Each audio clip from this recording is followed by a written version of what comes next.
Merci beaucoup pour cette jolie valse. Vous avez indiqué que ce serait une valse qui nous invite en globish donc à ne pas faire de social washing, à ne pas faire de social dumping, ni de reverse social dumping, mais qui nous invite à faire du social upgrading et du social investment. Voilà, ça c'est bien pompeux, c'est absolument pas ce que vous avez fait, mais c'est une forme de résumé pour sourire. Je propose que nous passions à notre première table ronde, la table ronde du pourquoi, avec trois intervenants. Je vais faire l'appel, mais ils vont me rejoindre pas à l'énoncé de leur nom, hein, ils vont me rejoindre tous les trois. Par ordre alphabétique, alors Olivier Bachelard, qui est professeur à l'EM Lyon Business School. L'EM Lyon Business School, dont les résultats d'entrée, en tout cas pour l'admissibilité, sont tombés la semaine dernière, pour ceux et celles qui ont fait des classes préparatoires. Vincent Beau, qui est PDG de la société Master, qui est entre autres l'auteur d'un ouvrage majeur cité dans notre petit guide. Et cet ouvrage majeur a un titre piquant, c'est important, ça s'appelle La QVT, en finir avec les conneries. C'est un document scientifique. Et puis Fabrice Murtin, qui est à l'OCDE et qui, à l'OCDE, travaille en tant qu'économiste au centre sur le bien-être, l'inclusion, la durabilité et l'égalité des chances. J'ai fait longuement traîner là son titre pour voir s'il était arrivé. Je ne le vois pas. Les deux autres participants se disent chouette, chouette, notamment l'un parce qu'il m'a dit qu'il était bavard et donc il se dit je vais avoir plus de temps. On va voir ça. Ce que je vous propose pour la table ronde, vous le voyez, j'ai mis mon numéro de téléphone.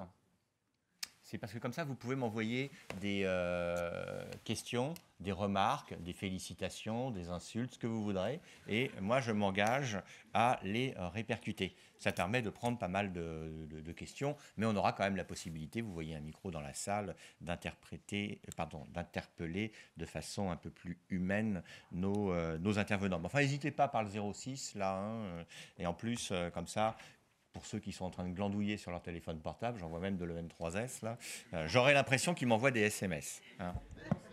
Dénoncer, paf, mais j'en ai d'autres, hein, dans toutes les grandes entreprises multinationales. Bon, notre première table ronde s'appelle « Pourquoi mettre en place des politiques de bien-être au travail ?»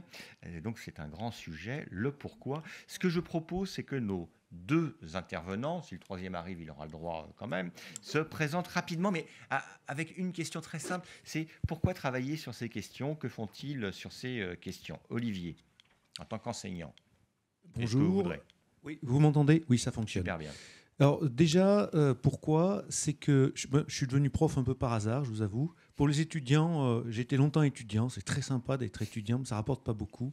Donc j'avais commencé par sociaux, puis après psycho. Puis un beau jour, je me suis dit, il faut quand même un peu travailler. Et donc j'étais au service RH du groupe SEB.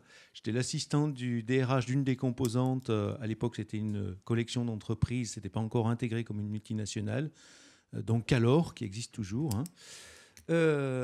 Et j'avais en charge les RH, mais déjà je regardais ça avec mon œil de psychologue sous cet angle-là. Bon, comme j'étais nul en gestion, évidemment, il a fallu que je me qualifie un peu en gestion, je passais un DEA, etc.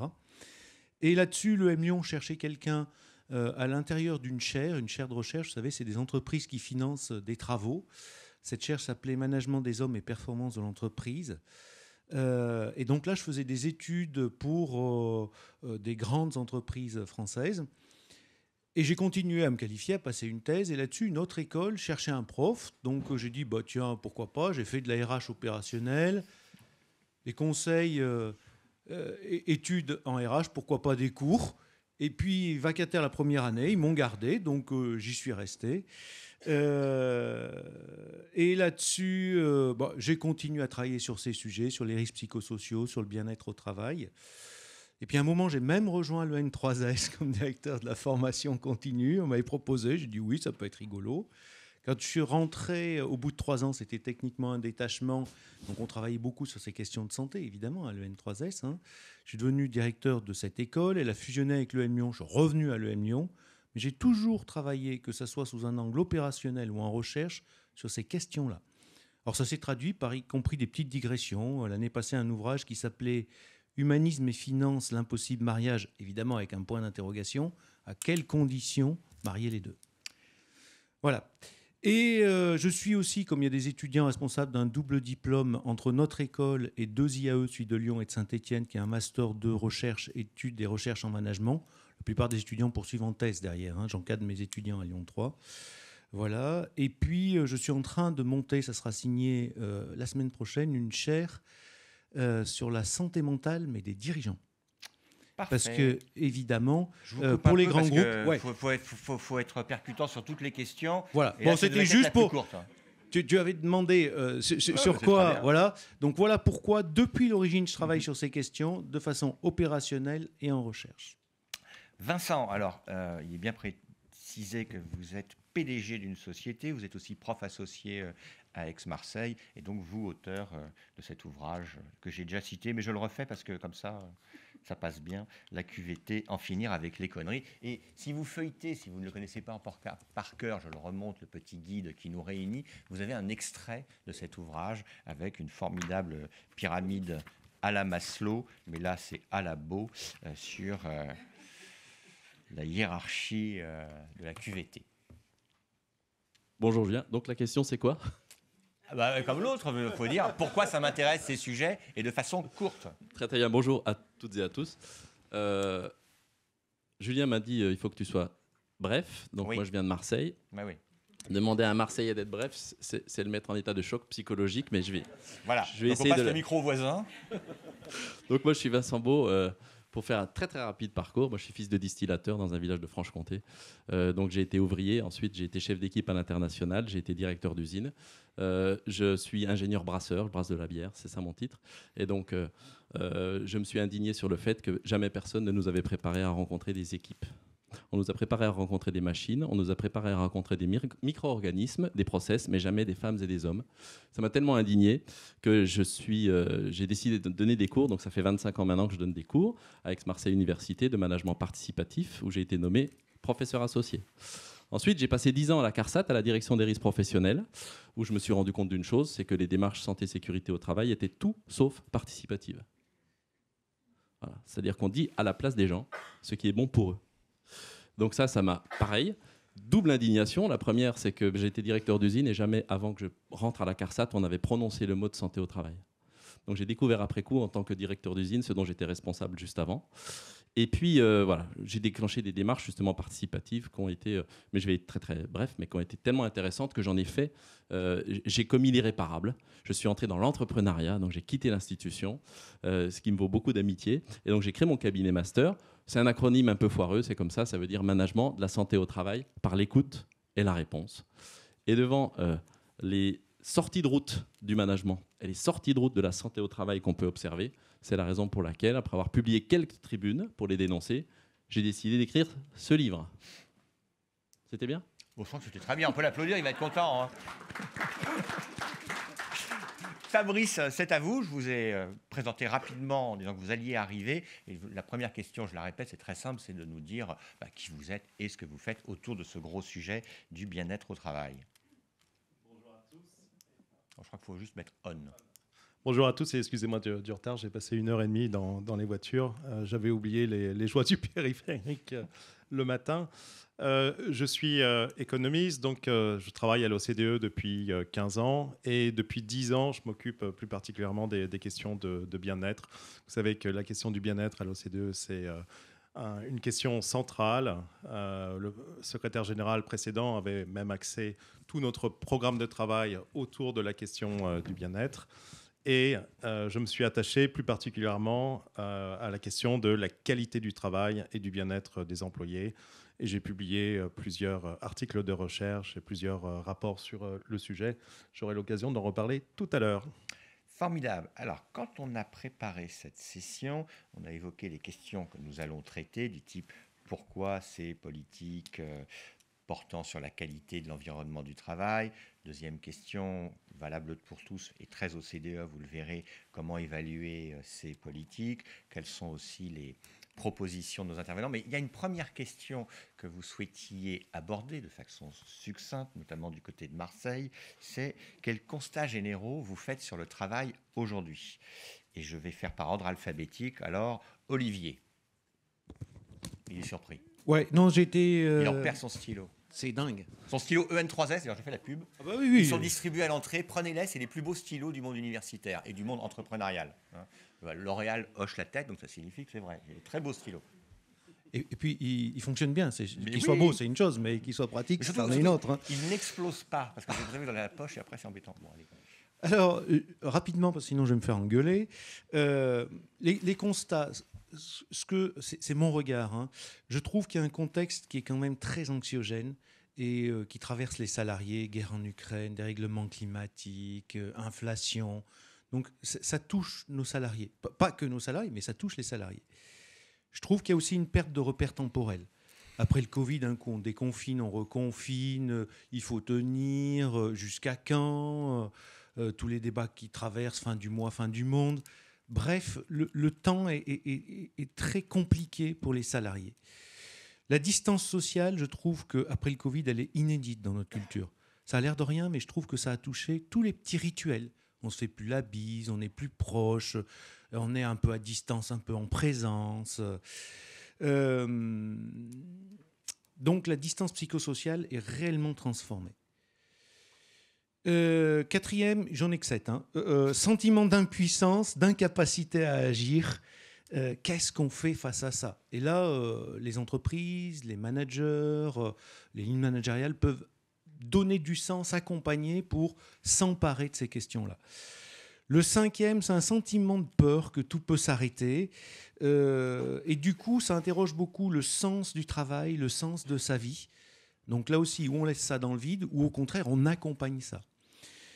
6e point, on est passé du risque cartésien, prévisible et syndinique, on fait des stats, des prévisions, à l'univers de l'incertitude. Les Américains appelaient ça le monde VUCA, mais c'est très très concret. Le Covid, on ne l'a pas vu venir. Il y a plein de choses qu'on n'a pas vu venir. Et ça, c'est pas en prolongeant des courbes qu'on peut l'anticiper. Mais n'empêche qu'il faut quand même l'anticiper. Donc cette notion d'imprévisibilité. Et puis le 7e, c'est une séquence complètement inédite d'injonctions contradictoires, paradoxales, à plein de niveaux. Comment on gère ça? Et pour moi, ça a 3 conséquences, juste 3, pour faire simple. Hein. Si on regarde du côté des États-Unis, grande démission, tous ceux qui ont des sites aux États-Unis, pour faire revenir les salariés, il y a un peu du boulot. Hein. Donc la grande démission, ce n'est pas juste un concept, et ça fait référence à la Grande Dépression des années 30, mais il n'empêche que c'est une réalité. Le quiet quitting, surtout chez les jeunes, hein, j'ai un désengagement doux, pas violent. Comment je gère ça? Et si je suis intelligent, en plus, je reste dans les clous pour ne pas me faire retoquer. Et je me suis amusé à regarder en France en 2022. Par quoi ça se traduit, ça? 3 millions de démissions en 2022 quand même, dont 1,8 en CDI. C'est pas rien. Hein. Le marché est plutôt favorable en France. Si on va au Maroc, on ne joue pas au même jeu, bien sûr. Et 8 démissionnaires sur 10, c'est la DARES, hein, ont trouvé un emploi dans les 6 mois.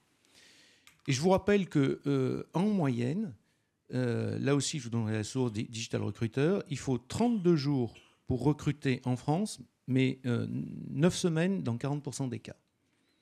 Donc, trouver et attirer des talents au sens collectif et pas une collection d'individualités, dans un contexte comme ça, les garder, c'est un vrai challenge. Voilà la raison qui fait qu'on a un contexte général du travail très particulier depuis la fin du Covid. Selon moi, hein, bien sûr, ce n'est pas parole d'évangile. Même si ça tient en 7 points. Vincent. Ok, 10h07, donc je l'ai en face de moi. Je note aussi. Hein. 5 minutes.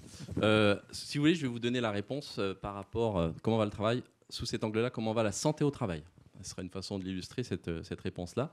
Et je voulais repréciser ce que c'était, hein, on est beaucoup à la connaître, la définition donc, de l'OMS et de l'OIT, qui date de 46 et de 50. La santé au travail, et c'est le sujet, hein, comme un état de bien-être physique, mental et social. Donc comment va la santé au travail aujourd'hui? Première chose qu'on peut dire, c'est qu'il y a eu un vrai effort, un vrai gain de santé physique qu'on peut observer en France et dans le monde.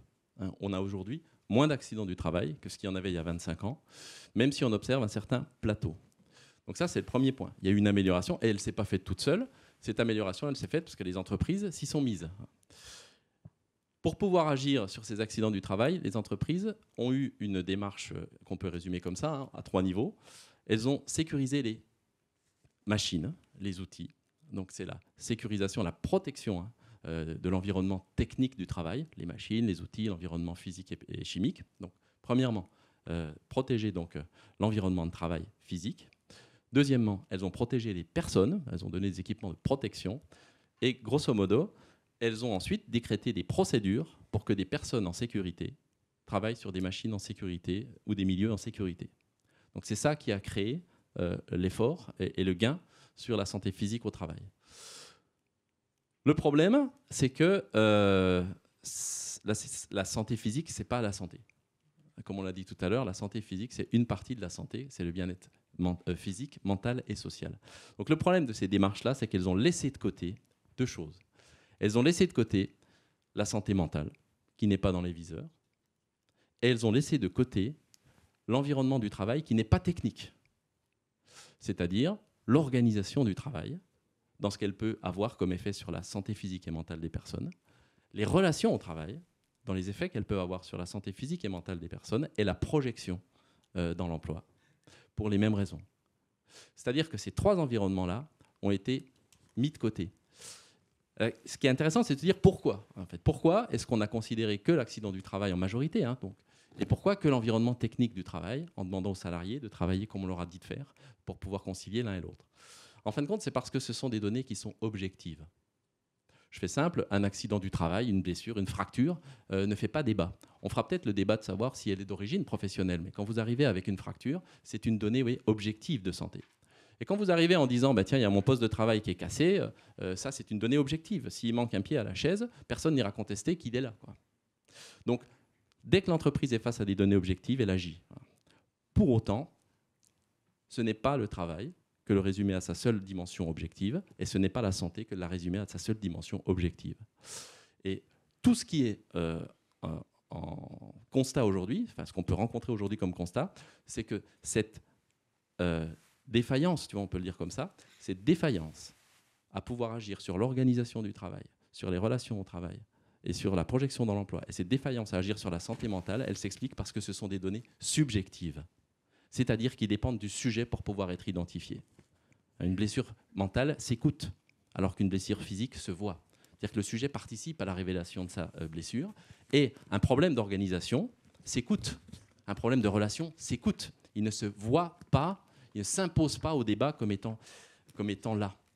Et les entreprises ont culturellement une grosse difficulté à faire cas de ces données subjectives du travail et de la santé. Et pour le dire comme ça, hein, très très rapidement, c'est que très souvent, on renvoie les données subjectives du travail et de la santé au sujet.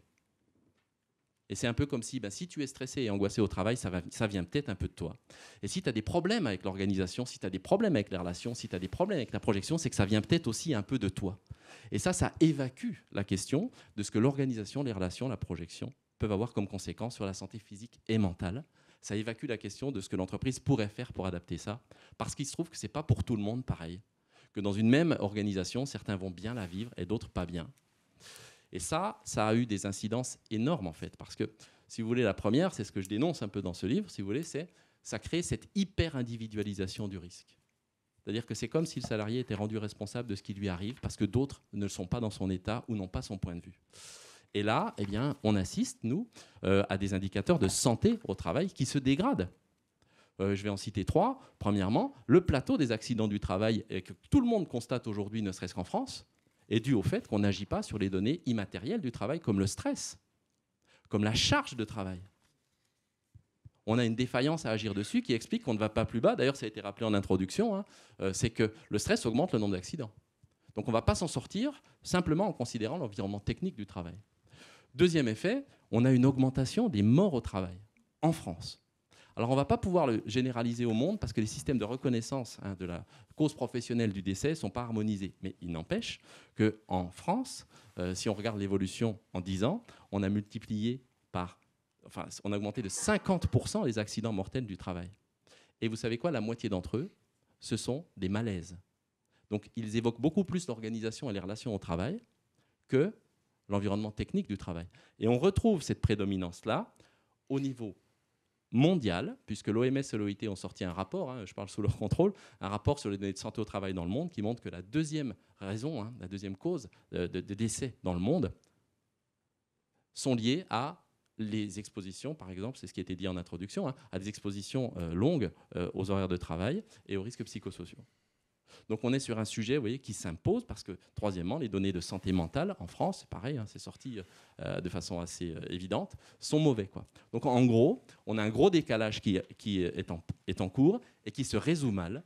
Et je finis par là, parce qu'en essentialisant, en tant qu'entreprise, sa culture qu'on appelle aujourd'hui sécurité, qui vise les accidents du travail et l'environnement technique, en ne parlant presque que de ça et en agissant presque que là-dessus. Parce qu'on parle beaucoup de la santé mentale, mais on agit moins.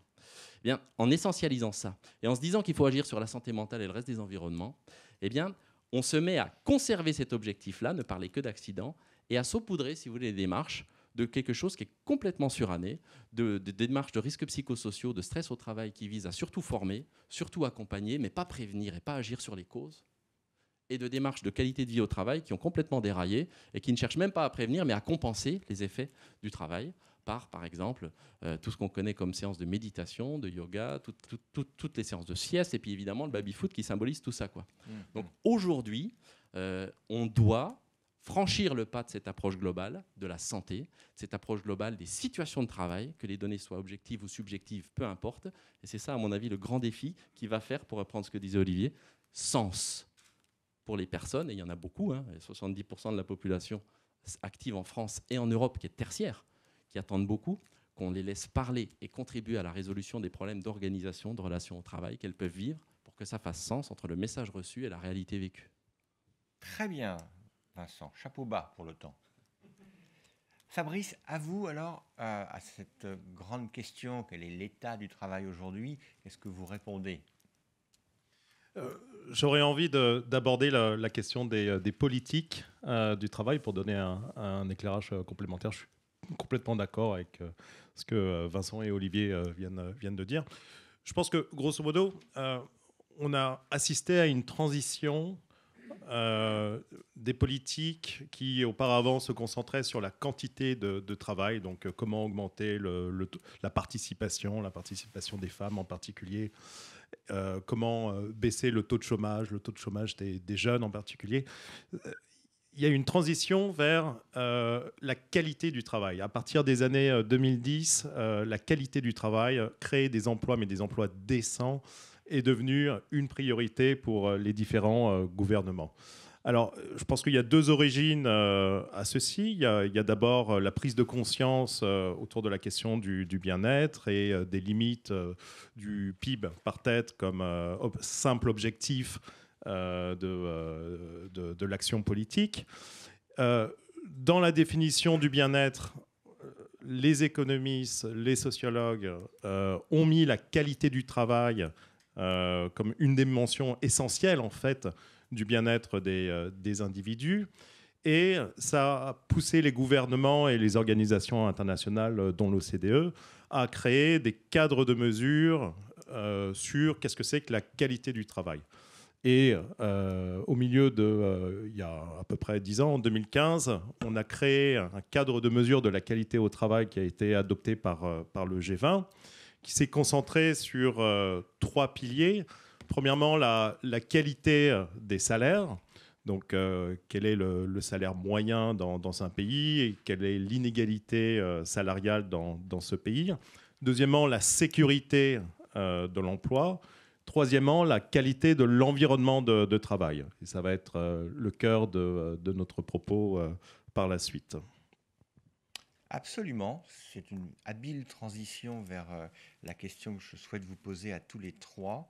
C'est non plus pour quelles raisons, mais mettons en place ces politiques de qualité de l'environnement de travail, mais avec quels objectifs et avec quels instruments. On peut refaire le tour de table par ordre alphabétique, ça fonctionne bien. Olivier. Ça va marcher. Oui, ça va marcher. Pour quelle raison? Comme je suis assis à côté d'un brasseur marseillais, je dirais parce que la pression, c'est mieux de la boire plutôt que de la subir. Mais c'est pas ça là. Chapeau bas, il aurait pu dire brasseur devant et là il se battait. Là. Non, on va essayer de redevenir sérieux.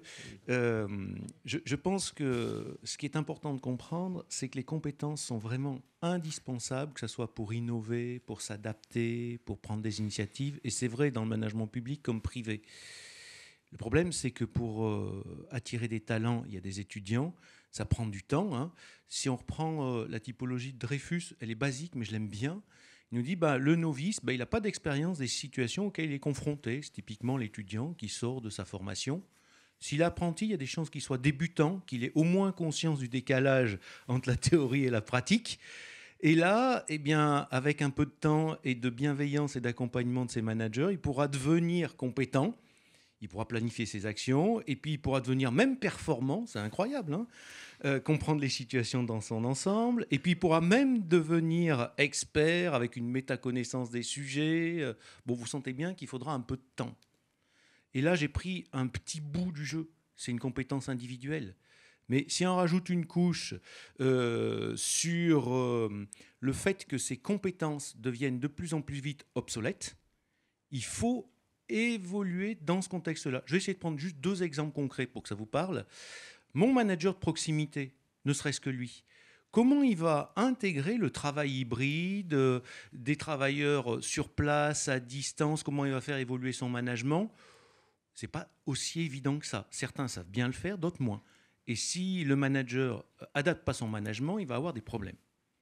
Deuxième exemple d'actualité, hein, avec l'IA, ChatGPT, comment notre manager il va accompagner ses collaborateurs? Il fait comme ça n'existe pas, il forme ses collaborateurs pour aller plus vite, notamment sur tout ce qui est information codifiée, et on peut en prendre vraiment beaucoup.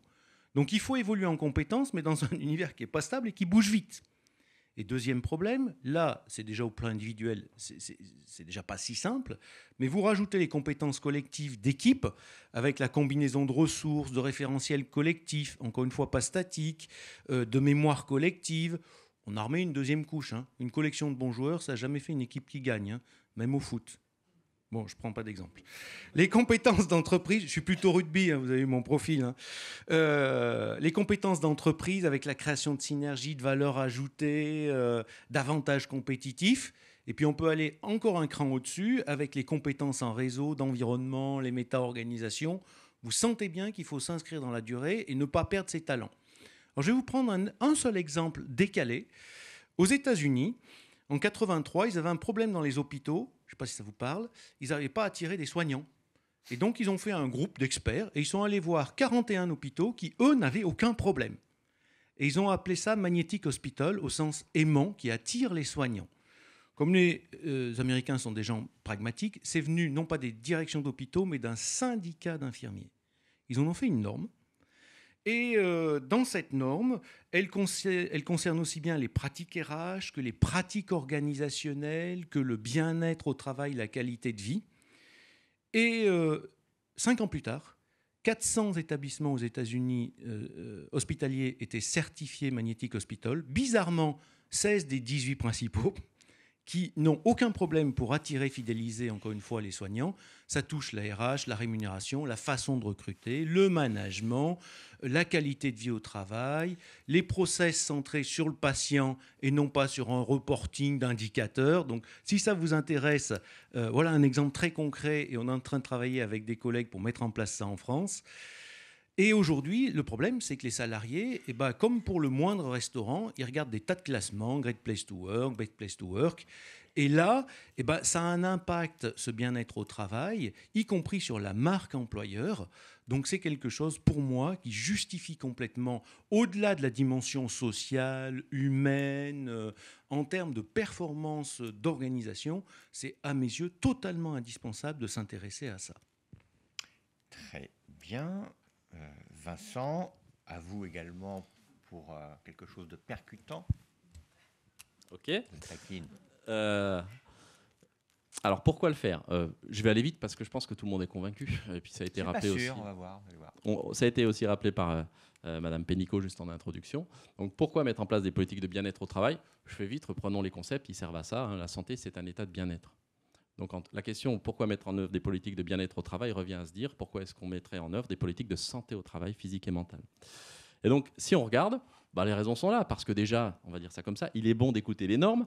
On l'a vu tout à l'heure, on a ce 5e principe fondamental qui parle de l'environnement sûr et salubre, sain, qui revendique la santé physique et mentale. Donc voilà, c'est déjà une raison, c'est que cette norme, âprement à mon avis, elle est sortie en 2022, pour un concept de santé qui est sorti en 1946.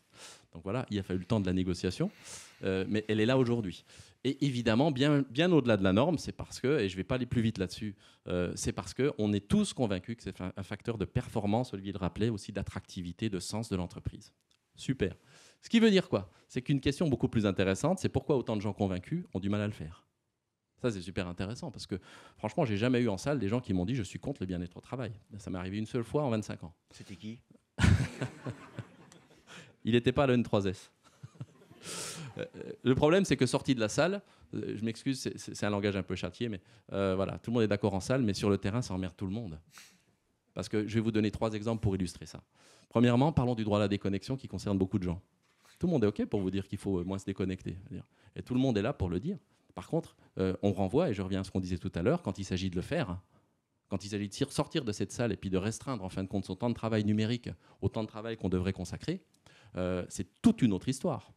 Et c'est là que, si vous voulez, que le piège se referme de sens. Parce qu'on a des salariés à qui on dit tous les jours « ta santé, c'est ma priorité » et le soir, on lui a dit « pourquoi tu n'as pas répondu ?» Donc on a des salariés qui aujourd'hui signent des chartes sur le droit à la déconnexion, qui sont quasi obligés de le faire, des salariés à qui on forme en tant que personne, et il est nécessaire de le faire. Parce qu'on a des gens qui écrivent n'importe quoi, à n'importe qui, n'importe comment. Mais pour autant... Et n'importe quand, par exemple pendant les séminaires. Exact. Mais qu'est-ce que je veux dire par là? Le débat, par exemple, sur l'hyperconnexion au travail, je prends ce sujet-là, on pourra en prendre d'autres, lui, il est vidé de tout son sens. Pourquoi? Parce que les questions de charge de travail ne se posent pas. Parce qu'un salarié qui n'a juste pas le temps de faire son travail dans le temps qui lui est donné, le soir, ira sur ces outils numériques qui sont devenus un mode de travail, c'est plus des outils de travail, pour pouvoir le faire. Et tant qu'on n'agira pas sur cette charge de travail, sur les contraintes organisationnelles, relationnelles aussi dans la culture de l'entreprise, qui parfois peut surrevendiquer la disponibilité des salariés. Tout en même temps, comme disait Olivier dans une injonction parfaitement paradoxale, leur dire « votre santé, c'est ma priorité, mais réponds-moi ». Donc ça, premièrement, refaire sens. Deuxième exemple que je peux vous donner là-dessus, pourquoi les entreprises n'y vont pas et devraient y aller. Deuxième exemple, c'est aussi pour les préventeurs. Je prends cet exemple-là. J'ai assisté, vous voyez, j'avais tous les préventeurs, ils étaient 60 face à moi d'une grande entreprise de l'énergie qui est dopée aux démarches zéro accident sécurité. Donc, qu'est-ce que je veux dire par là? Dans cette entreprise, dès qu'on se coince le doigt dans une porte, c'est arbre des causes, c'est comité pluridisciplinaire, c'est recherche des mesures à mettre en place qui tombent à chaque fois sur 2 choses. 1, le technique, est-ce que la porte allait bien? Et 2, la procédure, est-ce qu'il ne s'est pas trop dépêché de la fermer ou elle? Voilà. Et à partir de là, le débat se finit. Ces personnes-là qui étaient dans la salle, je leur ai posé cette question-là. Quand une personne est atteinte dans sa santé mentale, qu'est-ce qui se passe chez vous? Et la réponse a été super éloquente. Rien. Est-ce que vous avez eu des burn-out chez vous? Oui, des burn-out reconnus comme tels, des syndromes d'épuisement professionnel. Qu'est-ce qui s'est passé? Le comble, je vous livre cette anecdote, c'est qu'un des préventeurs qui était dans la salle m'a dit en off, j'ai fait un burn-out reconnu comme tel dans les statistiques de l'entreprise, dans le bilan social, j'ai été mis en maladie, et d'arbre des causes, il n'y en a jamais eu. Donc vous voyez, pour les préventeurs, c'est une rupture de sens aussi, parce que c'est comme si on les empêchait d'aller agir sur les leviers de la mission qu'on leur donne. Et puis troisième rupture de sens, je le cite, c'est un exemple aussi, mais il y a quelques mois, je suis allé dans le siège d'une entreprise et j'ai une personne qui m'annonce tout le prescrit. Vous savez, on est engagé, on est fort, voilà, on veut absolument que nos collaborateurs soient dans les meilleures conditions de bien-être. C'est top. Je leur dis, qu'est-ce que vous avez prévu cette année au siège? Vous savez quoi? Tenez-vous. Et je vais vous dire un truc, c'est des gens qui sont largement plus diplômés que moi sur le sujet. Le DRH groupe, de cet énorme groupe, sur un siège de 500 personnes que je connaissais, me dit, cette année, c'est objectif rampe. Je n'ai pas compris ce qu'il me disait. Il me dit, si, on va faire la journée de la rampe et on va faire en sorte que tous les salariés tiennent la rampe dans l'escalier parce qu'ils ne la tiennent pas tous. Alors moi, j'ai aucun problème avec tenir la rampe et il faut le faire. Ça peut faire très très mal de tomber dans l'escalier. Je ne suis pas sur ce débat-là. Mais vous voyez, et lui me disait, mais je ne comprends pas, regarde, il y a encore des gens qui ne la tiennent pas, etc. Je lui dis, comment veux-tu que tu aies du sens dans ta proposition? Parce qu'elle ne vise, regardez encore, que 2 choses, l'environnement technique du travail, la présence d'une rampe et la blessure physique, c'est-à-dire se tomber dans les escaliers. Je dis, comment veux-tu qu'elle fasse sens quand ces personnes que je connaissais dans cette entreprise, surengagées dans les termes sur le sujet, en ce moment vivent une charge de travail qu'elles n'arrivent pas à faire dans les horaires de travail qui bousculent leurs équilibres vie pro, vie perso. En ce moment vivent une coopération entre les services qui les empêche de bien vivre leur boulot et qui en plus dégrade les relations au travail qu'ils peuvent avoir entre eux parce qu'ils n'arrivent pas à coopérer ensemble. Et ça leur fait mal aujourd'hui et maintenant. Et si ton sujet c'est la rampe cette année, tu disqualifies complètement le message que tu leur envoies par ailleurs. Et tu crées cette espèce de no man's land de compréhension ou d'incompréhension entre l'intention du sujet et sa réalité vécue. Donc on ne pourra, pour le faire, pourquoi est-ce que les entreprises ne le font pas ? C'est parce qu'il y a, on va le dire comme ça, 2 verrous que j'identifie. Le premier, c'est un verrou culturel. C'est celui dont on a parlé tout à l'heure. Ce verrou culturel, c'est agir et faire cas des données subjectives du travail et de la santé. Faire cas de ce que les gens disent qui ne se voit pas. Et ça ne peut se faire autrement que par l'écoute des salariés. Et ça, c'est un superbe débat. Est-ce qu'on écoute les salariés et est-ce qu'on fait quelque chose de cette écoute ? C'est la raison pour laquelle j'ai lancé l'année dernière une pétition pour faire de l'écoute des salariés le nouveau premier principe général de prévention qui a été repris par les préconisations du CESE dans les assises du travail et dans les assises du travail. Et deuxièmement, c'est un enjeu économique. Et là, il faut arrêter d'être angélique là-dessus. C'est que l'entreprise, et je reprends l'exemple de Mme Pénicaud tout à l'heure, qui disait il a suffi qu'on le fasse pour que les autres s'alignent sur la couverture prévoyance. Moi, j'y crois à fond. Seulement, la première entreprise qui va remettre en cause son organisation du travail, sa charge de travail, ses relations au travail dans les faits, va dépenser tellement de temps, d'énergie, que ça se fera directement dans l'instant, au détriment de sa productivité immédiate. C'est que pendant qu'on réfléchit, qu'on débat et qu'on cherche des solutions pour changer le travail, pendant ce temps-là, on n'est pas en production, pour le dire comme ça. Et cette rupture de concurrence face à des entreprises mondialisées qui se font une guerre acharnée pour savoir qui aujourd'hui a produit le mieux et le moins cher, cette rupture de concurrence crée le levier qui sépare l'intention de l'action. Parce que qui va y aller ? Et je peux vous dire, il y a combien d'employeurs qui ont été convaincus de le faire et qui derrière m'ont dit « je ne vais pas pouvoir le faire comme vous me le demandez ». Et c'est ça qui explique cette espèce de grand saupoudrage qu'on a pu voir de QVT gadget qui vient difficilement compenser une seule vision de l'entreprise sous le seul angle de l'accident dans des démarches sécurité qui sont aujourd'hui obsolètes. Il y a un ton final, vous avez vu, obsolète, ça met l'ambiance.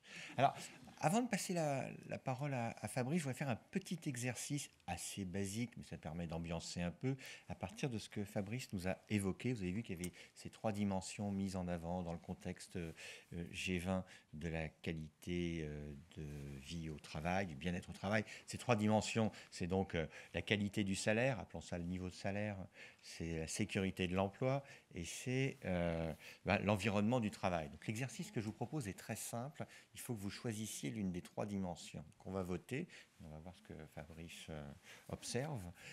Qui pense que pour son cas personnel, l'essentiel, c'est le niveau de salaire. Il faut lever la main. C'est pas noté, hein. Alors, ouais. Ok, il faudrait qu'on fasse ça plutôt anonymement, je pense, mais bon. Qui pense que c'est la sécurité de l'emploi ? Alors, on va voir si les gens votent. Ah, bien. Voilà. Et qui pense donc, 3e dimension, celle de notre discussion du jour, que c'est l'environnement du travail ? Allez dedans, ça marche bien. Et tous âges confondus, etc. Bon, Fabrice, je ne vous demande pas de réagir à ce sondage scientifique extraordinaire, mais sur le sujet qui nous occupe, là, sur les raisons de développer la qualité de l'environnement du travail, on l'a vu, mais sur les objectifs, les outils, qu'est-ce que vous observez d'un point de vue purement international, vous ? Non, mais ce sondage, c'est très intéressant et ça corrobore les résultats de la recherche qu'on a mise en lumière dans un papier qu'on a publié l'année dernière. Les conditions du travail, ce sont les déterminants primordiaux, principaux de la santé, de la satisfaction avec le travail et de la motivation des salariés, de la santé physique et de la santé mentale. Et je suis tout à fait d'accord avec Vincent qu'il faut porter l'accent sur celle-ci. Donc, pourquoi s'attacher à la qualité de l'environnement de travail ? Essentiellement pour 2 raisons qui ont déjà été citées. D'abord, ça fait sens par soi-même parce que c'est un enjeu de santé publique. Et deuxièmement, comme je viens de le dire, c'est aussi intéressant économiquement pour l'entreprise d'avoir des salariés en bonne santé physique et mentale, parce qu'ils sont plus motivés, ils sont plus engagés, et la productivité de l'entreprise s'en trouve augmentée. Alors, je citais ce papier de recherche qui a mis en lumière l'importance relative d'un grand nombre de conditions de travail. Je peux peut-être rajouter un mot sur ce sujet. Et encore une fois, ça confirme ce que Vincent disait tout à l'heure. On a trouvé que les conditions de travail qui avaient le plus d'influence, à la fois sur la santé mentale et sur l'engagement des salariés, ce sont en fait les conditions de travail qui sont liées aux relations sociales à l'intérieur de l'entreprise. C'est ce qu'on observe en Europe, aux États-Unis, en Corée. On a eu une approche pluri-pays. Les interactions sociales, à la fois positives et négatives, ce sont les prédicteurs les plus forts de la santé mentale et de l'engagement au travail. Donc, les interactions positives, c'est est-ce que vous sentez un support social parmi vos collègues ou de votre hiérarchie. Et les interactions négatives, c'est est-ce que vous avez l'impression d'avoir été intimidé ou discriminé par votre hiérarchie. Et dans un autre papier qu'on vient de publier, il a été publié là, je crois, il y a une semaine ou 2 semaines, on s'est même amusé à monétiser les conditions de travail. Il y a des techniques qui nous permettent de mettre un prix monétaire sur des dimensions non monétaires. Par exemple, dans des travaux précédents avec Marc Fleurbet, on a pu trouver qu'un point de chômage, ça représente, en termes de bien-être, 2 ou 3% du revenu. C'est-à-dire quand le chômage baisse d'1 point, c'est comme si l'ensemble de la population bénéficiait d'une augmentation de revenus de 2 ou 3% en termes d'équivalent bien-être. Et on s'est amusé à faire la même chose avec les conditions de travail. Et on trouve, encore une fois, une importance primordiale à l'aspect relationnel à l'intérieur de l'entreprise. Si vous éliminez les tensions avec votre management, si tous les salariés déclaraient qu'il n'y a aucune tension avec le management, en termes de bien-être, ça représenterait un gain de 20% du PIB. Donc c'est vraiment énorme. Absolument. Et je vais vous laisser la parole sur cette grande question que vous adorez, celle justement des méthodes d'évaluation, des techniques de mesure, des politiques de bien-être au travail. Comment peut-on dire qu'elles fonctionnent? Est-ce qu'il y a des outils de mesure qui ont été développés et qui devraient être systématisés? Je pose ces questions, mais sachez que vous avez une partie des réponses dans ce superbe fascicule. Hein. Côté pub aujourd'hui. Ben, je vais faire aussi un peu de pub. Ben voilà.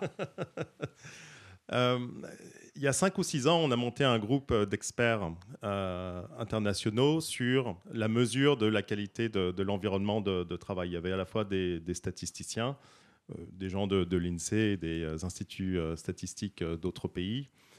Agnès Parent-Thirion, la personne d'Eurofound qui a créé le sondage sur la mesure des conditions de travail, des chercheurs importants dans le domaine du management, Duncan Gali par exemple ou Karasek, pour déterminer qu'est-ce que c'est qu'un environnement de travail sain.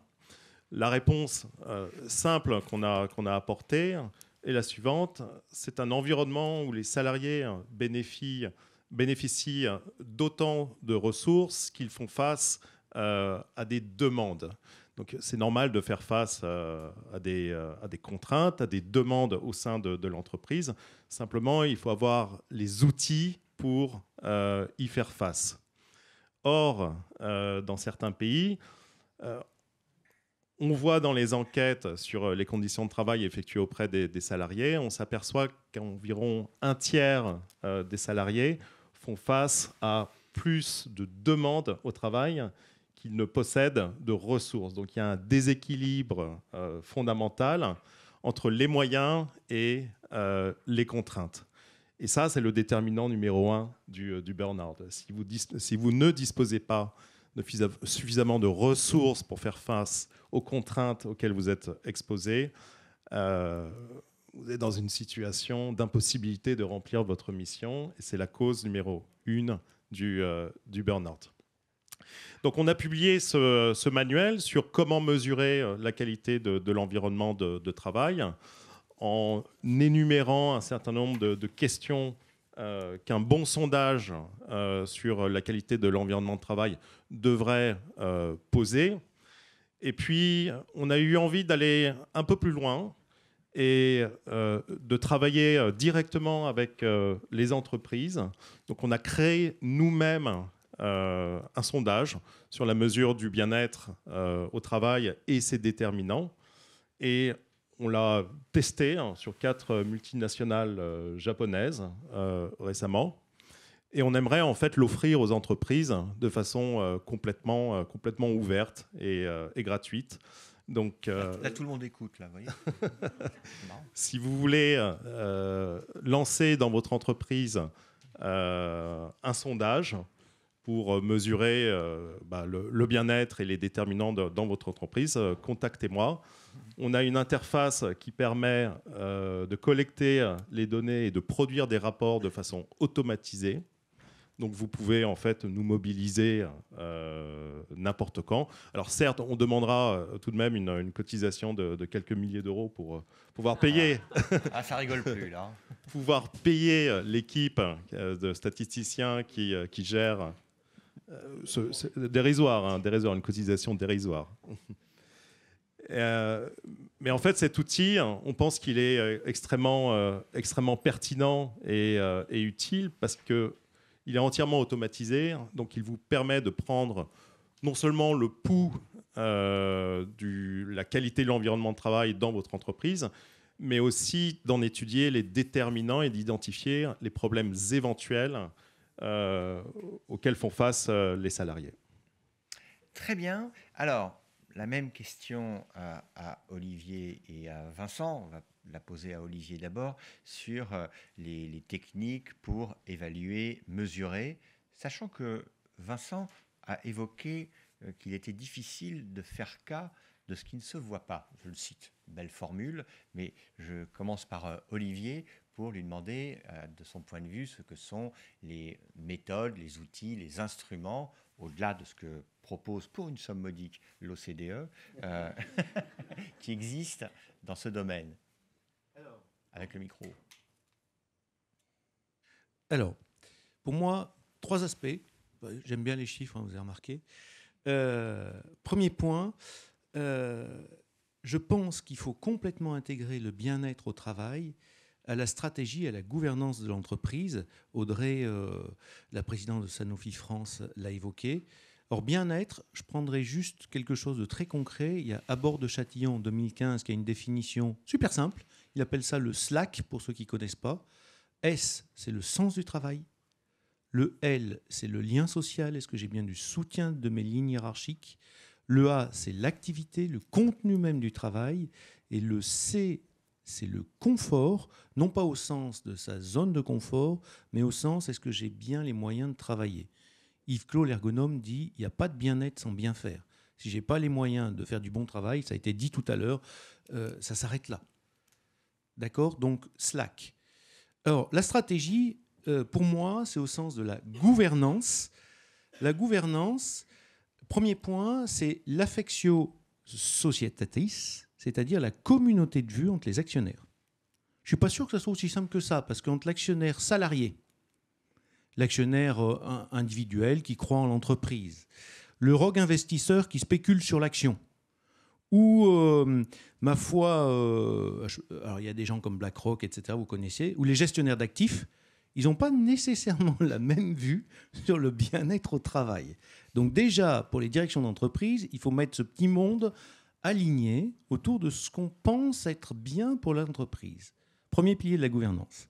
Deuxième pilier de la gouvernance, l'objet social, c'est-à-dire le champ d'activité et d'investissement. Où est-ce qu'on met les sous concrètement? Ça a l'air de rien, mais c'est loin d'être neutre. Voilà. Et là, à travers l'objet social, on retrouve le sens au travail dont on a tous parlé.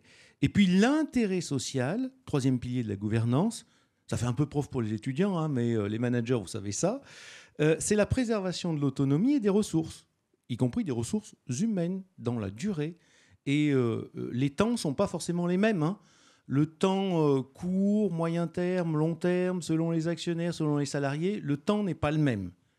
Donc déjà, faut-il qu'on se mette d'accord là-dessus ? Et on a parlé de stratégie à l'ouverture. La stratégie, c'est quelque chose pour moi de simple. Ça permet d'exposer clairement les enjeux, ce qui permet de partager une vision avec les différentes parties prenantes, dont les salariés. Donc si la vision est partagée, ça part pas mal, à mon avis. Alors, je citerai quelqu'un que j'ai bien aimé dans son ouvrage, Vincent Desportes, c'est un général. Hein.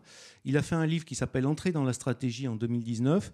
Il dit « La stratégie, c'est un élément fédérateur essentiel qui possède une dimension identitaire qui justifie l'affirmation selon laquelle on appartient au même corps parce qu'on a un même but. » Et en matière de bien-être au travail, si on n'a pas le même but, si on n'est pas sur le même corps, déjà d'entrée de jeu, ça ne sert à rien de commencer à mettre des indicateurs, des trucs et des machins. Ça, c'était le premier point. Il faut que ça soit intégré à la stratégie. Ça a été dit en ouverture et je le partage. Le deuxième point, au niveau macro, c'est les lignes managériales. Bandura, il disait comment on favorise l'apprentissage social. Alors, vous savez qu'il y a des connaissances tacites et explicites. Hein. Premier point, comment je favorise l'observation pour comprendre les comportements des collègues que je dois reproduire. Les bons comportements, évidemment. Hein. C'est comme les chasseurs, il y a les bons et les mauvais. Hein. Deuxièmement, comment les managers ont favorisé l'imitation. Et pour imiter le comportement d'un collaborateur que je juge performant, il faut que j'ai envie de l'imiter et puis qu'on me permette de l'imiter. Et effectivement, si je veux favoriser le fait de tenir la rampe dans les escaliers, il y a peut-être mieux à faire. Enfin, j'en sais rien, mais selon moi. Et puis, le dernier truc, il a un nom un peu bizarre, mais pour quelque chose que vous allez vite bien comprendre, il appelle ça la réciprocité triadique. Ça veut dire quoi ?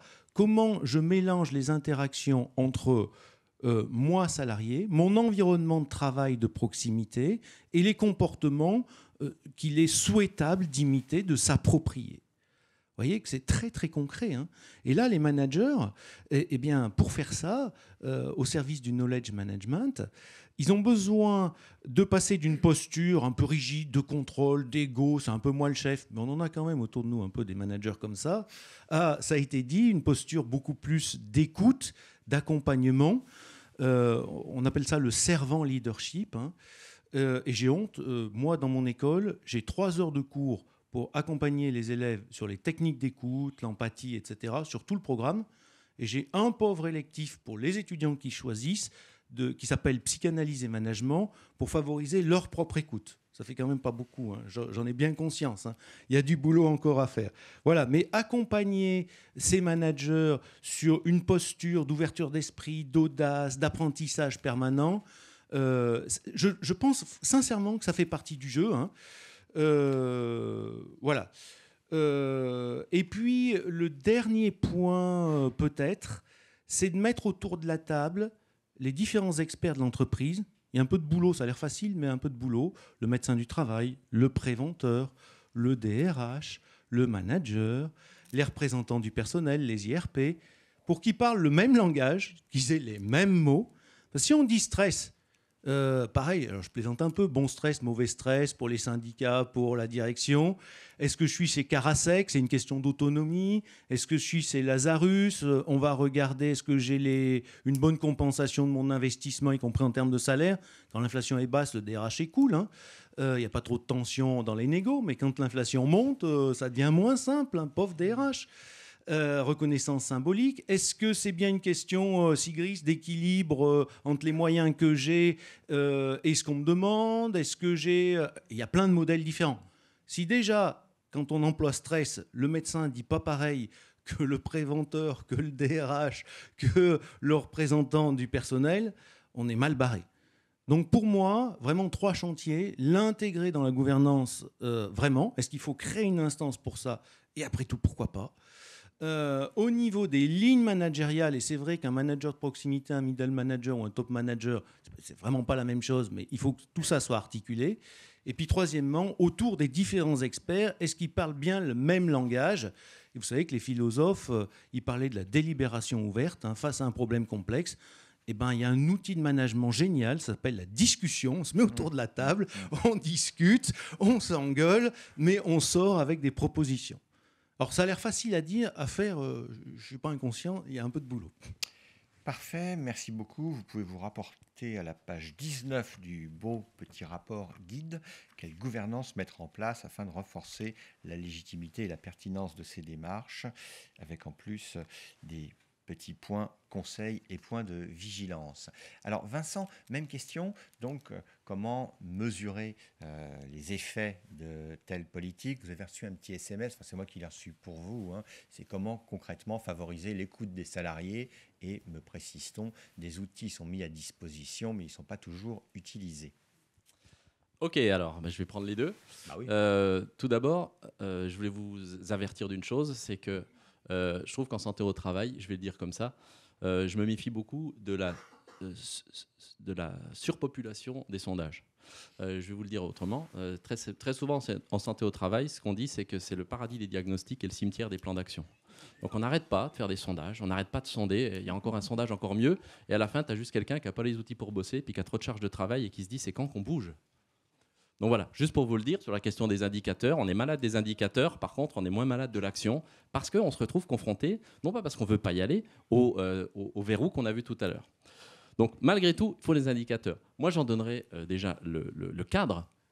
Si on veut agir, et on doit, considérons que le débat est fait entre nous au moins, si on veut agir sur la santé au travail, la santé physique et mentale, il nous faut des indicateurs de santé au travail. Enfin, on va juste se le dire comme ça. Ce qui veut dire quoi ? Il faut en finir avec la seule lecture de cette question-là sous l'angle des accidents du travail et des taux de fréquence des accidents du travail, qui doit faire partie du débat, mais qui est la pierre, le baromètre étalon de toutes les politiques des entreprises aujourd'hui. Donc il faut créer des indicateurs de santé au travail. Et là, il y a des capacités à le faire, mais il va falloir se bouger. J'en donnerai deux, des indicateurs de résultats et des indicateurs de moyens. Et les deux, à mon avis, sont indissociables. Donc, quels indicateurs de résultats sur la santé au travail on peut donner? Gardons les accidents du travail, mais ne les limitons pas aux seuls accidents du travail avec arrêt. Allons récupérer tous ceux qui passent au travers des mailles. Donc, premièrement, les indicateurs d'accidentologie du travail, très bien. J'ai proposé d'ailleurs, moi, de créer un indicateur qui s'appellerait le taux de gravité et de fréquence des atteintes à la santé physique et mentale. Donc récupérons cela. Récupérons aussi tous les indicateurs d'atteinte à la santé mentale. Parce que déjà, il y en a qui ne remontent pas. Et puis, favorisons cette remontée. Par exemple, qu'est-ce qui interdirait de communiquer beaucoup plus largement que ce que c'est aujourd'hui, que des chocs psychologiques peuvent être reconnus comme accidents du travail? Aujourd'hui, c'est déjà le cas. Il y a à peu près 10 000 accidents du travail reconnus comme étant des troubles psychosociaux, mais c'est largement en dessous de ce qui se passe, parce que ça ne se sait pas. Donc premièrement, faisons-en la promotion. Vous voyez ce que je veux dire? Il n'est pas normal que ta santé au travail soit atteinte, donc si tu subis un choc psychologique, tu vas nous le déclarer aussi fortement, pour que nous, l'employeur, on en fasse quelque chose, que si tu t'es coincé le doigt dans la porte. Donc ça, c'est un point essentiel, c'est de faire remonter ces indicateurs de santé mentale, sinon on va croire que tout va bien. Autre façon de le faire, écoutons les services de prévention santé au travail. Eux, ils sont face à des salariés dont ils sont capables de dire « oui, il y a une souffrance qui est d'origine professionnelle. Remontons ça comme un indicateur direct. » Troisièmement, assouplissons, juste pour le dire comme ça, voire créons des systèmes de reconnaissance de maladies professionnelles qui sont autre chose que des systèmes compensatoires. Donc, il y a une capacité, vous voyez, à faire remonter ces indicateurs-là, à condition qu'on les souhaite. Parce que malheureusement, en gestion, pour avoir un tout petit peu été aux commandes, en gestion, ce qui ne se compte pas, ne compte pas. Donc voilà, des indicateurs de santé au travail qui ne parlent pas que des accidents du travail. Et deuxièmement, des indicateurs de moyens. Pourquoi? Parce que, et là on retombe sur ce qu'on disait tout à l'heure, c'est qu'il ne suffit pas de vouloir y aller, il s'agit de savoir comment y aller. Or, aujourd'hui, une entreprise qui dirait « je veux aller vers une démarche d'approche globale de la santé au travail, avec une exigence aussi forte sur la santé physique que la santé mentale. » Une entreprise qui dirait « je veux aller sur une approche globale des situations de travail », qui traite de l'environnement technique, organisationnel, relationnel et conjoncturel avec le même niveau de considération. Cette entreprise-là, si elle dit comment je fais, elle ne trouvera face à elle aucun référentiel qui lui permettra de dire vous me suivez et vous y allez. Elle trouvera des référentiels, comme on disait ensemble, qui vont lui dire commence par les accidents. Et là, il y en a tellement. Et ensuite, on verra pour l'atteinte à la santé mentale, ce qui va donc créer l'entrave à l'atteinte des deux objectifs. Ou alors, elle va trouver, c'est ce qu'elle fait parfois, malheureusement, en plus de ça, des démarches désincarnées qui vont lui dire pour la santé mentale, forme tes managers. Moi, j'ai formé des tas de managers aux risques psychosociaux. Je vais vous dire un truc, il ne s'est pas passé une seule fois dans l'intervalle de la pause où le manager m'a dit vous avez démontré comment, tu en parlais tout à l'heure, comment le burn-out survient. Et moi, j'ai tous les signaux d'alerte pour moi. En fait, ça me sert vachement, votre formation, pour moi, quoi. Parce que j'ai l'impression que je suis sur le toboggan qui va faire que je vais y aller moins bien, quoi. Donc, voilà, c'est super, il faut le faire. Je veux dire par là, mais on ne s'en sortira pas par l'individualisation du problème. Et donc, pour répondre à cette question de comment on fait, il faut intégrer ça dans le management par l'écoute. Et ça, c'est super balèze. Alors, je veux tordre le cou à une idée reçue. J'entends souvent avec mes collègues syndicalistes avec qui j'échange, c'est tellement passionnant, qui me disent, il y a un proverbe que vous connaissez peut-être, c'est celui qui fait, qui sait. Donc, il faut débattre avec ceux qui font. Ça fait 25 ans que je fais des démarches participatives en santé au travail. Je peux vous dire un truc. Si vous croyez que des salariés qui s'expriment sur leur travail disent que des choses intelligentes, on se plante. Il y a des conneries qui sortent sur qu'est-ce qu'il faudrait faire et où sont les problèmes qu'il faut savoir arbitrer au grain de chaque équipe, quoi. Donc c'est tout sauf une attitude et une démarche qui est simple. Donc pour faire ça, je vais finir par là, j'indiquerai 3 orientations. Courtes. 3 orientations courtes. Premièrement, déjà je reprends totalement ce que dit Olivier. 1. Savoir de quoi on parle quand on parle du sujet. Il est inadmissible aujourd'hui que quelqu'un qui se renseigne sur les différents sites des institutions de prévention pour savoir ce qu'est les risques psychosociaux tombe sur 3 définitions différentes. Ce n'est pas possible. Deuxième point. La qualité de vie au travail, c'est la même. Donc, je ne peux que saluer ce guide, je fais quand même la pub de ce guide, qui est d'une importance énorme parce que je le vis moi au quotidien. Des entreprises me disent, ça y est, vous êtes enfin d'accord sur ce que sont les risques psy. Ça y est, vous êtes enfin d'accord. Et au niveau supranational, sur ce qu'est la qualité de vie au travail et l'articulation entre toutes ces dimensions-là. Donc ça, c'est le point essentiel. Deuxièmement, mettre l'écoute au cœur du débat et être agissant dans cette écoute, débattre et construire les solutions collectives nécessaires au mieux vivre au travail. Et troisième point, avoir un chemin pour y arriver. Et ce chemin ne pourra pas se faire, et ça c'est le grand chantier à mon avis, non pas sans auditeurs, mais sans dialogue social de proximité, où on redonne la main aux partenaires sociaux pour débattre de est-ce que notre politique santé au travail avance ou pas. Merci beaucoup. Alors, il est prévu que nous ayons une pause dans 5 minutes. Ça peut être dans 6 ou 7. Ceci pour dire que j'ai reçu 2 questions par SMS, mais que vous pouvez aussi vous saisir du micro et interpeller vivement nos participants. Le temps que vous réfléchissiez à votre interpellation au micro, je pose mes 2 questions par SMS. La première, c'est quel pays est exemplaire, s'il y en a un à part la France? Donc ça, vous pouvez répondre très rapidement. Hein. Vous dites la Chine, le Brésil. Les Canadiens font pas mal de choses. Les Canadiens... Je ne sais pas. Excellente réponse, très précise. Et je me méfie des bons exemples qui viennent des statistiques qui reposent sur des systèmes de reconnaissance qui n'ont rien à voir avec les nôtres. Donc je dis juste, je ne sais pas. Oh, bon, c'est un beau pays. OCDE. Les pays scandinaves en général. Autre question, comment limiter les abus dans les déclarations des chocs psychosociaux, notamment dans le contexte actuel où les débats sont nombreux sur les diverses fraudes? C'est pour moi, ça, je pense. Non, je pense que c'est pour tout le monde. OK, on a comment une limiter les abus? commune. Alors, on va dire ça comme ça. Regardons les stats. Il y en a 10 000 qui ont été reconnus l'année dernière en France. Donc, d'abus, il n'y en a pas beaucoup. Peut-on penser qu'il y a seulement 10 000 salariés sur toute une population salariale en France, je parle juste celle-là, seulement 10 000 qui auraient eu un choc psychologique au travail. Donc, d'abus, aujourd'hui, statistiquement, il n'y en a pas. Par contre, des abus ponctuels, il y en a, bien sûr. Tout comme il y a des abus sur l'accident du travail. La meilleure façon d'éviter les abus sur la santé mentale et sa demande de reconnaissance, c'est d'agir. C'est de créditer son action sur le sujet. Il y a longtemps déjà, la Cour des comptes, Noël Diric, dénonçait la sous-déclaration des accidents du travail, maladies professionnelles. Et je pense qu'un chantier serait utile, c'est de revoir les tableaux de maladies professionnelles, notamment en intégrant ces dimensions-là, pour éviter que ça ne passe que systématiquement par les commissions régionales de reconnaissance des maladies professionnelles.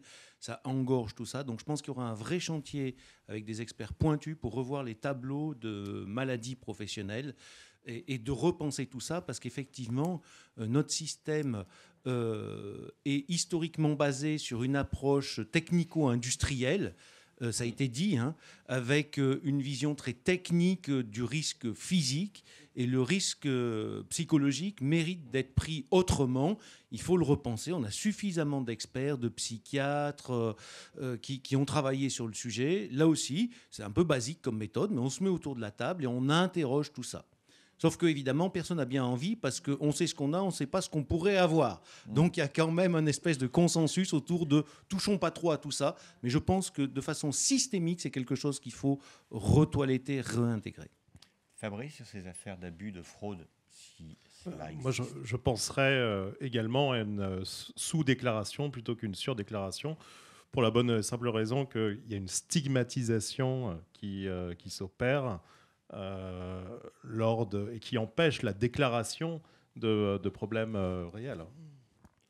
Alors j'ai reçu une question SMS parce que je vois que personne n'a saisi. Ah bah si, bah alors vous avez droit. Mais le temps que le micro arrive, je vous pose la question SMS. Je vous pose la question SMS d'abord, vous allez voir. Vous parliez de marque employeur tout à l'heure, et la question revient un peu à celle du greenwashing. La QVT n'est-elle pas aujourd'hui essentiellement un levier pour la marque employeur au détriment de la santé au travail ?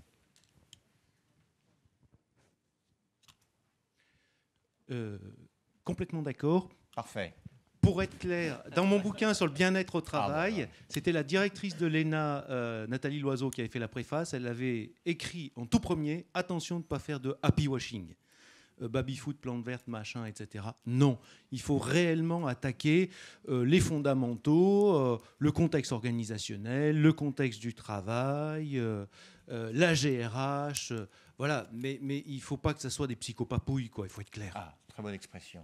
Dominique Schnapper, que nous aimons beaucoup à l'EN3S, ancienne membre du Conseil constitutionnel, dit toujours à ses étudiants ce qu'il faut, c'est sujet, verbe, complément, et ne pas faire de psychopapouille. Alors, moi, je ne parle pas de psychopapouille, je parle de calinothérapie. C'est pas mal non plus. Non, j'avais un point sur l'intelligence artificielle, on en a un petit peu parlé, pour savoir quel est l'état déjà de la réflexion et votre vision. Là, tout le monde se prend, et il y a beaucoup d'émotions au travers de ChatGPT, parce que tout d'un coup, c'est une réalité que tout le monde comprend. On sait qu'il y a des millions qui sont investis dans cette technologie, donc on va y aller à vitesse grand V. Or, moi, ma vision, c'est que... Il y a les optimistes qui disent... Votre vision, elle vient d'où, pardon? C'est parce que... Non, de la mienne. Oui, mais je suis d'accord, mais pour les autres au fond de la salle, qui êtes-vous? Oui. Ah, pardon, Florence Cové, DRH France, Sanofi. Oui, et donc ma vision, c'est il y a les optimistes, c'est super, on va pouvoir créer. D'ailleurs, ça va faire davantage à la part de créativité qu'à autre chose. Il y a les pessimistes, ils disent là, ça va détruire tout un tas de choses, etc. Mais quoi qu'il en soit, je pense qu'un des phénomènes qui va être très important, c'est l'accélération du temps.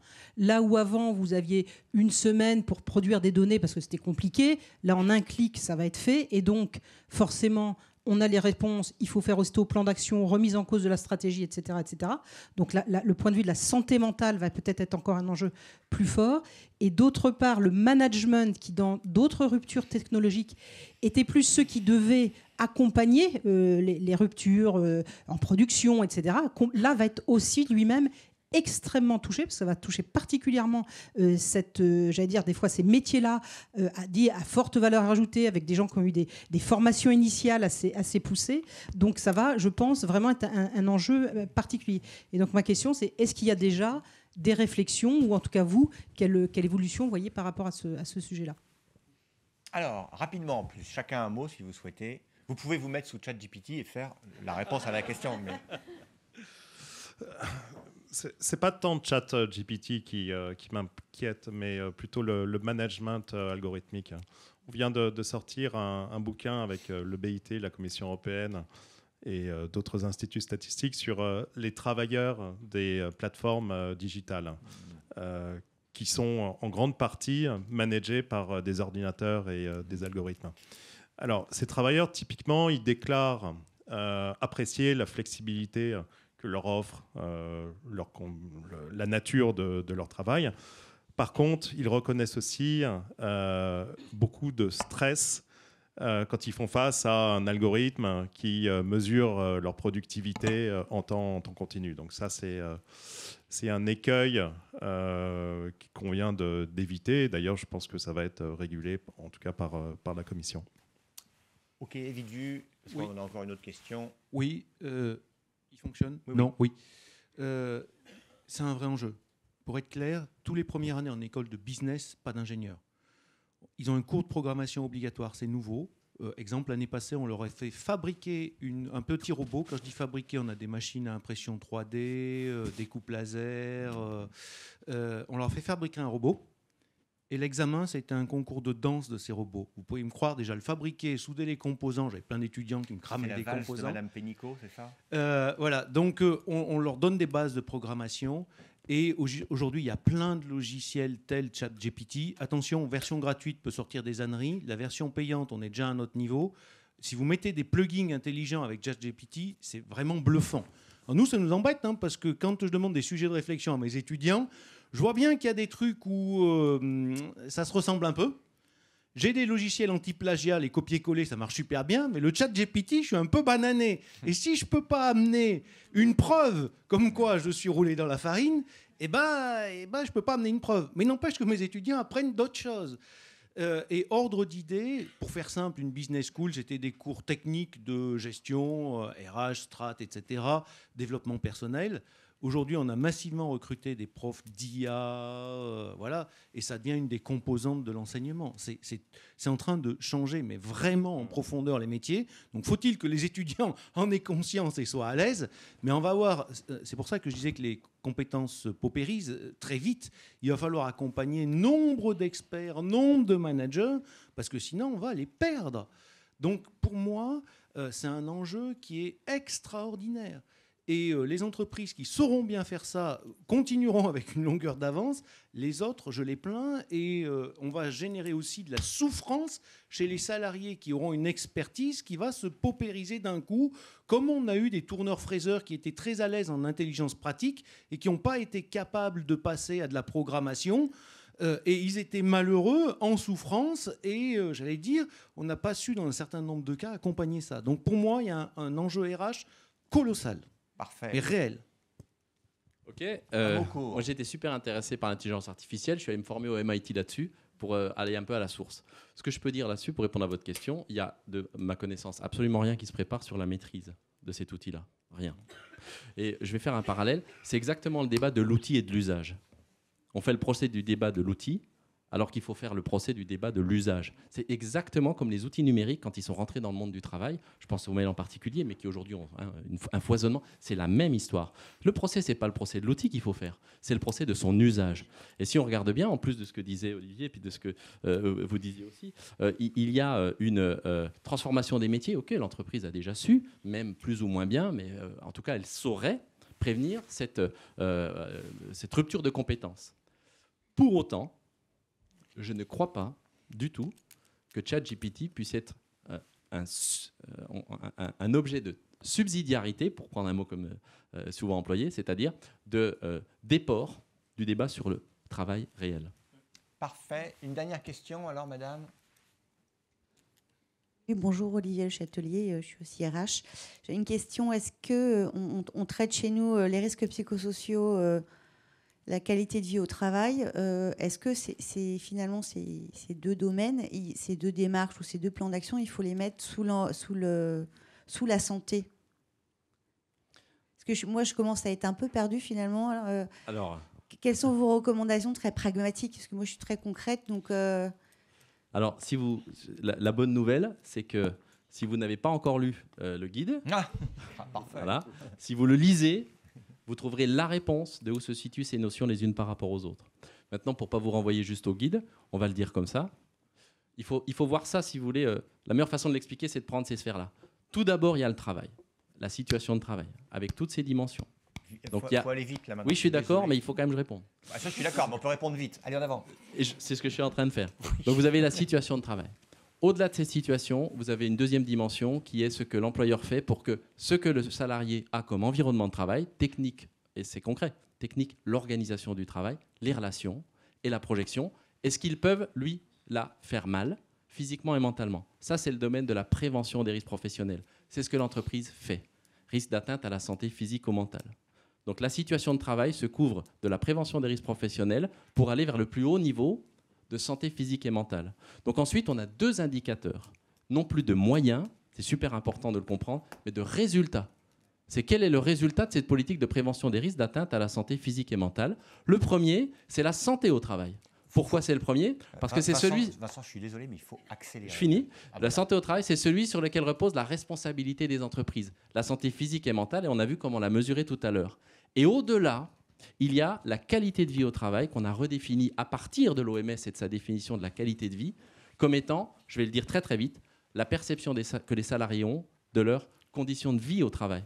Donc si vous mettez en place des démarches qui sont d'un côté la sécurité dans une branche de l'entreprise, de l'autre la santé mentale ou la QVT dans une autre branche de l'entreprise, là, oui, vous créez la distorsion de concept qu'il faudrait réharmoniser dans un seul tout, parce que l'ensemble de ces dimensions-là peut participer à l'amélioration du travail. Bon, Est-ce que c'était... Ouais. Bon, ben voilà, tout le monde est content. Très bien. Donc là, on a droit à faire pas mal de choses, à applaudir nos 3 participants. Et l'animateur. Oui, évidemment. Et gardien du thème. Oui, le guide. Et on a droit à 10 minutes de pause, café gratuit, etc. Et Sanofi vient de m'envoyer un SMS. Nous allons faire un exercice de rampe d'escalier tous ensemble. Ça va, ça va.